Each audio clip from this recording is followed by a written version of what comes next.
A lot of the letters that I've received, people wanted to know, what did I do before I became a painter? And I spent half my life in the military. And would come home from work and I would paint. Prior to his life inside our television sets, Bob Ross spent 2 decades in the United States Air Force. For over 20 years, I would do that. I'd come home and paint because on this canvas, in this canvas, I could have total freedom. The stunning landscapes Bob would bless us with for years might not have ever been painted, if not for the art classes he attended while stationed in Alaska. Nobody told me what time to be at work and what kind of world to make. Here, I could make any kind of world that I wanted. Any kind of world. Let's put a big tree right here. And the cool cat who encourages us to create new worlds on canvas drew inspiration from his new world, a world he may have never discovered if he'd never served his country. I was born and raised in Florida, and I had never seen snow till I was about 20 years old, and the Air Force sent me up here, a little white on here. And I think they found out I had never seen snow, and you know, Uncle Sam sometimes has a weird sense of humor. They sent me to Alaska in January. And before that, I thought ice was something that just grew in the refrigerator. I didn't know it actually would grow on the ground. And I got off the airplane, the first thing I did was slide on the ice, and you know the rest of the story. In the Air Force, Bob Ross was a boss, rising to the rank of Master Sergeant, before retiring in 1981 to focus on a new career, doing something or other. Painting gives you freedom. Ha, that's right, painting. I knew it was painting. Anyway, Bob wasn't shy about talking about his past life in front of the TV cameras. When I was a bad guy in the military, boy, I had to yell and scream. Now, I just enjoy life. And I do what makes me happy. There we go. Let's have a little tree. He lives right there. There he is. But the Air Force was where Bob first leaned into painting and first fell in love with the art form. I'd come home after all day of playing soldier, and I'd paint a picture, and I could paint the kind of world that I wanted. It was clean, it was sparkling, shiny, beautiful, no pollution, nobody upset. Everybody was happy in this world. That may be how I made it through 20 years of military. It was also when he truly fell for the American landscapes he would paint for us for years to come. And it introduced me to my favorite place in the world, Alaska. That's some of the most beautiful scenery. If you ever get a chance to go there, if you haven't been, you really should take a trip. You'll see where a lot of the scenery that I paint comes from, and you may be like me and won't leave. I just bought a house and stayed there. So what exactly does a Master Sergeant do in the Air Force? And what does the Air Force think of Bob Ross? Fly, fight, and win, right? Before joining the military, John Fox was a volunteer firefighter looking for some purpose. Senior Master Sergeant Fox, and I'm from Idaho. And I've been in the Air Force for 20 years. And then now I've moved into the recruiting career field. And basically, I'm managing a squadron. John also happens to be a senior Master Sergeant. In order to make rank, it's a whole person concept. So you have to be good at your job, number one, and just be a good human. And I just think these are super people that are doing a job that needs to be done. Young John discovered Bob Ross the painter the good old-fashioned way, on a TV channel. You're flipping, and then he's doing a paint, and you're just kind of how like TikTok, those videos like suck you in or whatever. I try not to watch those because my wife always is watching those. I'm like, hey, stay away. Those things are addicting. That's kind of how his work was to me when I was little. It's just like captivating. I like to paint mountains. Lived in Alaska for over a dozen years. And there's so many gorgeous, gorgeous mountains there. You can't help but just become captivated by them. And while it's hard to believe that the gentle TV painter we all know and love could yell and scream, maybe make you do 50 push-ups on your knuckles, John thinks it was simply part of Bob's job description. Basically, you're breaking down people and then building them back up as a team, because you have a lot of individuals coming together from all different walks of life, teaching them how to wear the uniform. And by the end of it, they're one cohesive unit, and then they're ready to go out into the regular Air Force and learn a trade. If you grew up in the 1980s and you weren't in a military family, your idea of a hard-ass sergeant was probably this guy. Sound off like you got a pair. Sir, yes, sir. If you ladies leave my island, if you survive recruit training, you will be a weapon. You will be a minister of death praying for war. Or this guy. You know something, soldier? I've noticed you're always last. I'm pacing myself, Sergeant. Move it! Or maybe even this guy. But you know, and you know what Nikolai Volkov is up against, because Sergeant Slaughter always does what he says he's gonna do. But while sergeants on screen and off were whipping maggots into shape, preparing them to learn a trade, Master Sergeant Ross was whipping up colors and learning a trade of his own. Spent half my life in the military, and this is where I made Bob's world. And this is where I came when I wasn't playing soldier. This is where I came and found peace. And then also he was the first sergeant. A first sergeant is basically the eyes and ears of the commander for the enlisted force. So what he would be doing is taking care of airmen. So he would, if somebody was having mental health issues, he would go get involved in that, make sure they got the proper care. If they got a ticket, he's making sure it got paid. You're giving back. You're making sure that they're good so they can focus on the mission. Now that sounds much more Bob Rossian than all that hollering. Some of the nicest people I know are former basic military instructors, and they purposely have to be kind of mean. It's a persona, it's a role they have to play. Screaming and yelling is just performance art. Take off my little soldier hat, put on my painter's hat, and there I'd build the kind of world that I wanted. Peaceful, it was quiet, there was no hassles, nobody was yelling, and it was good. Everything was good. Nobody was going to get shot or hurt, not in my world, and it's a happy place. Then Bob built the kind of world he wanted for real. He went from teaching young men and women the value of serving their country to teaching them the value of an almighty palette knife when making your mountains. They wanted to be certified Bob instructors, probably because that was a good therapy for them, or it gave them guidance in life, or it gave them meaning. So same thing with the Air Force. This can give your life a lot of meaning and direction, and I was totally lost, and that's what it did for me. Military careers aren't designed to be easy, but they can be rewarding too. Part of it is the human connection, camaraderie with your fellow soldiers. One way that the Air Force does kind of bond is just breaking bread, having food, maybe having a beer, just hanging out with people outside of work. If you want a little ripple, go right out here. If you want a little ripple. When I was in the military, I had a friend that had a lot of ripple. There we go. We won't talk about that. If you can get airmen to bond over good eating, maybe volleyball, axe throwing, top golf, why not get a squadron all in one room and have them all paint the sky before they fly up in it? I do think for team building activities that would be pretty amazing to bond with your immediate colleagues to, painting. That's actually a really good idea. I think that'd be really fun. Turns out there's someone else in the Air Force who's had a similar idea. He's also the one doing the teaching. I guess I can go with the military version here and just say that my name is Tech Sergeant Robert Kingery. I am an active duty U.S. Air Force. I did combat camera for 15 years, and I am currently in public affairs at Maxwell Air Force Base. Certified ROS instructor Robert Kingery needed a little push to fly, fight, and win. 2 decades ago, he was at an Air Force recruiting station in California to support a buddy interested in joining. And the recruiter was like, "Oh, what are you interested in?" And I was like, "Man, I'm not interested in the Air Force, and don't worry about it." But the recruiter found a way to pique Rob's interest. And he found out that I was taking photography in college. And he's like, "We have this unit called combat camera."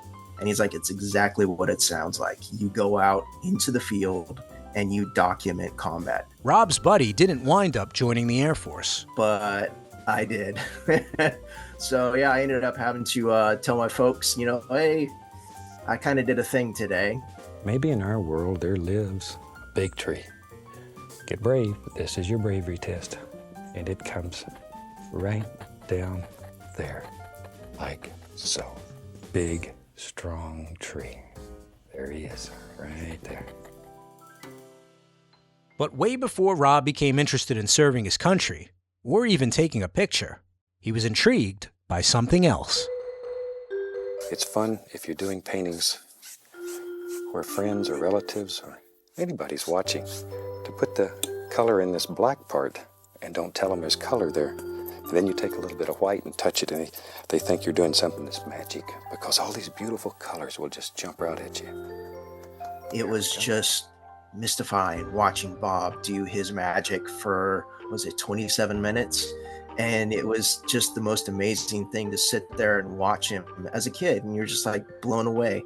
I could never do this. This is something I could never do. Just gonna tap a few more of the little grassy areas in here. Shoot, who knows? Maybe on the other side over here. Maybe there's another one. Yep, you're right. It lives right there. Wherever you want it. And you'd always wonder where the time went watching Bob, even though it was only 27 minutes. And then you always wondered at the end, how did he do that?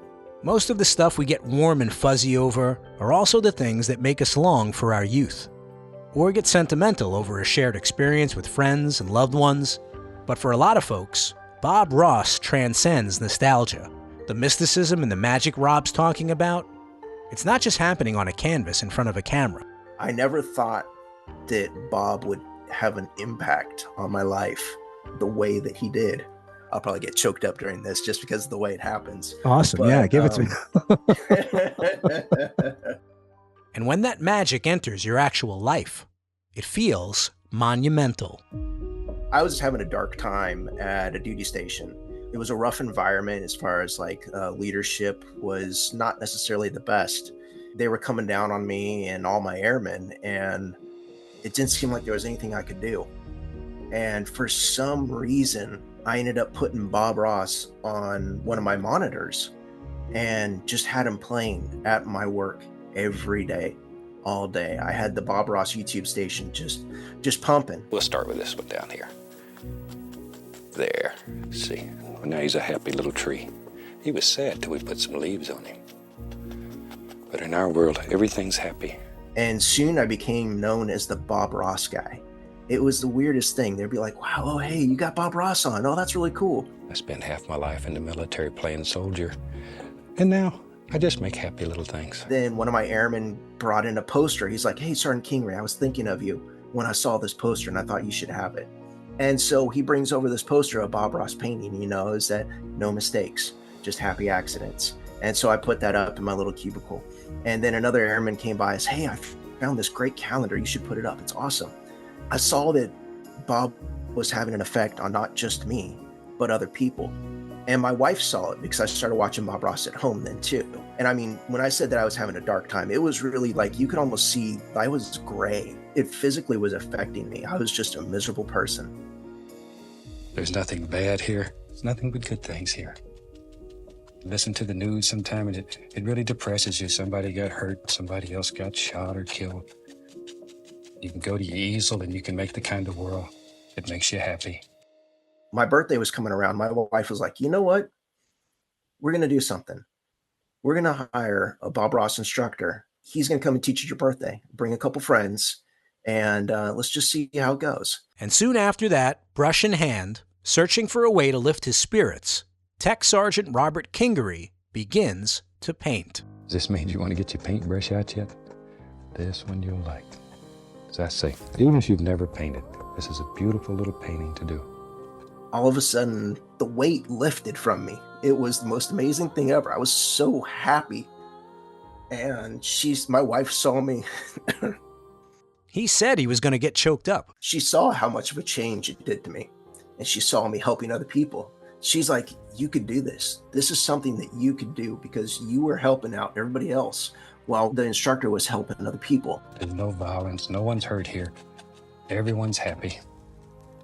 Everyone's happy. That's what I'm looking for. That same night, Rob's wife books him a ticket to Florida to get certified with Nick Hankins at the Bob Ross workshop. And there's nothing like it. I mean, from going from this dark place that you just don't know what to do to being excited to going into this class every single day. And Nick is such an amazing instructor because it's not just him teaching painting. There's this joy to what Nick brings to the class. And he gave it to me every single day. Even though you were kind of stressed about doing happy paintings, it's because you wanted to make sure that this amazing man that was showing you how to paint would approve of what you were doing. There's no military allowed in my paintings. No bad guys, no good guys. Just people who enjoy life, like God's creations. That's all we have here. And then you realize that he was happy regardless of what you did. He was happy that you were there and that you were putting your heart into it. And so at the end of those 3 weeks, I got back to work and I was a changed person. We'll push that little rascal right back. That easy. That easy. On this canvas, you have unlimited power. You can do anything here. You can change your world. Anything. Bob always said, you can't have light without the darkness. You can't have the good times without the bad times. And I always remember him saying, I'm still waiting for the good times. And I found out that painting was those good times for me. You can't appreciate the good times unless you have a few bad ones. That's what makes us appreciate the good times when they happen.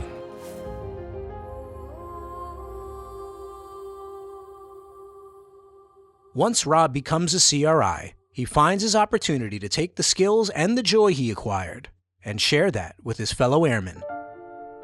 I hosted a class. No one had to pay for it. That was something that my buddy Brian had helped me do and said that he would pay for 10 folks to go through this. They had to be veterans, though. This is a happy place. Little squirrels live here and play. That's where I really wanted to be. I didn't want to play soldier all the time. One of them was my civilian boss at the time. He'd been retired from the Air Force for a little bit. And like me, he's a fan of Bob Ross. At the end of that class, he looked at me and he's like, you know what, Rob? He's like, this is the happiest I've been since I've been out of the Air Force. I mean, this guy is in charge of everybody on the floor. And he had just gotten away from it all. He was in his own little world doing these mountains. And you could see a different type of excitement. You can see people change when they're sitting in front of that canvas and they let themselves go. And that's something that I want to make sure that I'm doing with veterans. And that's why specifically I try to do classes for veterans, because I know that there's a calm in your mind and in your brain when you sit in front of that canvas, even for 4 hours. You get a chance to get away from the worries. PTSD gets turned down. Life in general, worries get turned down because now you're in front of this canvas and it's setting you free. You're in control. Painting gives you freedom. Gives you freedom. Spent half my life in the military with somebody telling me what color socks to wear, what time to do. Oh, and this was my freedom.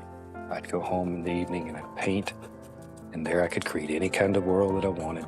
As a veteran myself I do have some PTSD issues. I've got some issues, but Bob has been able to make sure that I can step away from that. And through me, I'm able to do that and pass on Bob even more. And he lives on through each one of his instructors. And I think that's what he was doing. Also, when he was teaching his classes, he had a hard time and he was able to use painting to get through that, to press on and to step away from all the issues that he had and just escape the world for a while. It was clean, it was crisp. Nobody had messed it up. The water wasn't polluted. Everybody was happy.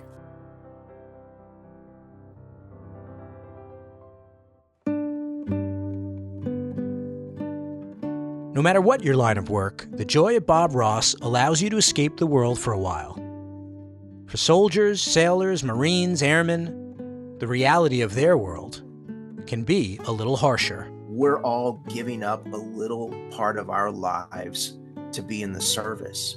If you look at a military member and you see all the ribbons on their chest, each one of those represents something.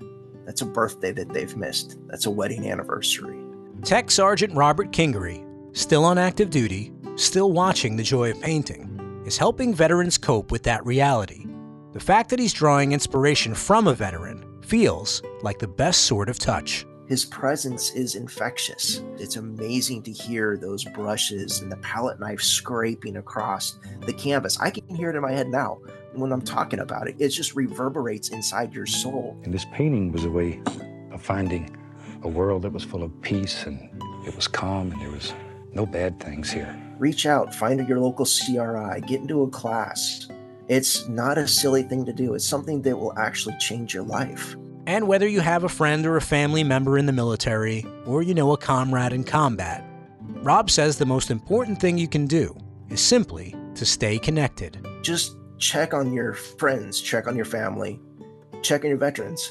And that's the one thing I always tell everybody. I will climb into that hole with you, and I'll help you get out of it. You're very special friends, and it's wonderful that you allow me to come into your homes and paint with you and to sit with you. We talk together. We know each other. It's very, very special. Very special. And I thank you from the bottom of my heart.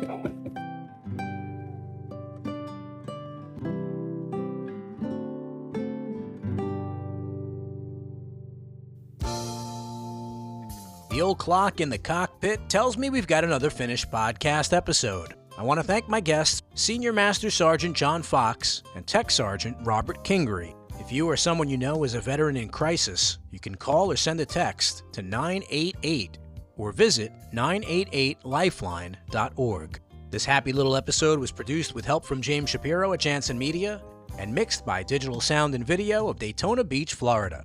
Support your local public television station and say thanks for giving us Bob Ross and the joy of painting.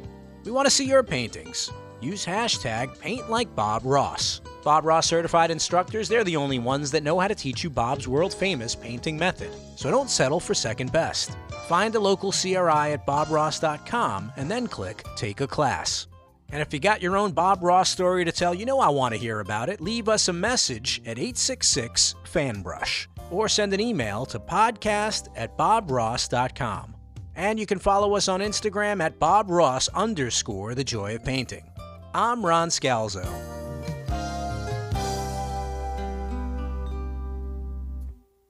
The Joy of Bob Ross is written and produced by me, Ron Scalzo, in partnership with Bob Ross, Inc. Bob Ross name and images are registered trademarks of Bob Ross, Inc.